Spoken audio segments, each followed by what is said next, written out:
বিএনপির ভারপ্রাপ্ত চেয়ারম্যান তারেক রহমান ও বাংলাদেশের অন্তর্বর্তী সরকারের প্রধান উপদেষ্টা ডক্টর মোহাম্মদ ইউনূসের মধ্যকার বৈঠকের পর যে বিষয়ে রাজনৈতিক অঙ্গনে সবচেয়ে বেশি আলোড়ন সৃষ্টি হয়েছে তা হচ্ছে ফেব্রুয়ারিতে জাতীয় নির্বাচন। প্রধান উপদেষ্টা বিএনপির চেয়ারম্যানকে আশা দিয়েছেন আগামী রমজানের আগের সপ্তাহ অর্থাৎ ফেব্রুয়ারিতেই অনুষ্ঠিত হতে পারে জাতীয় সংসদ নির্বাচন। সেই হিসেবে নির্বাচন আয়োজনের জন্য সময় আছে মাত্র 8 মাস।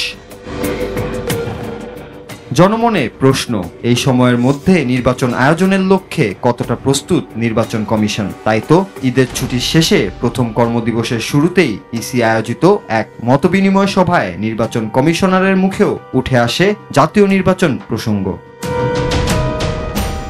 অনেকটা স্পষ্ট সুরেই বক্তব্য রাখেন প্রধান নির্বাচন কমিশনার এএমএম নাসির উদ্দিন। জানান, জাতীয় নির্বাচন সংক্রান্ত অধিকাংশ প্রস্তুতি ইতিমধ্যেই এগিয়ে গেছে, আর যেটুকু বাকি সেটা শেষ করতে হবে দলমত নির্বিশেষে সবার সম্মিলিত প্রচেষ্টায়। তার ভাষায়, নির্বাচনের আয়োজনে কমিশন থাকবে রেফারির ভূমিকায়।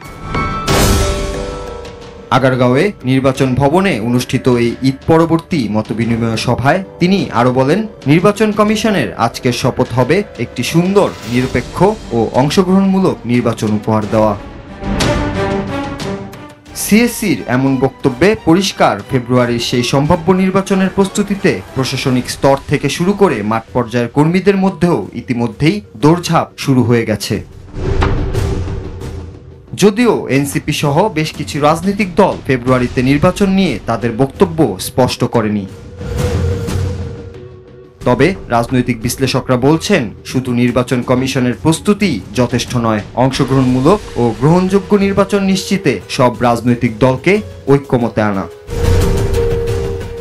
এখন দেখার বিষয়, রেফারির দায়িত্বে থাকা নির্বাচন কমিশন আদৌ সেই ঐক্য এবং বিশ্বাস পুনঃস্থাপনে কতটা সফল হয়। আর দেশের জনগণ তারা কি পাবে একটি অবাধ ও নিরপেক্ষ নির্বাচনের আশ্বাস, নাকি সুষ্ঠু নির্বাচনের স্বপ্ন রয়ে যাবে অধরা?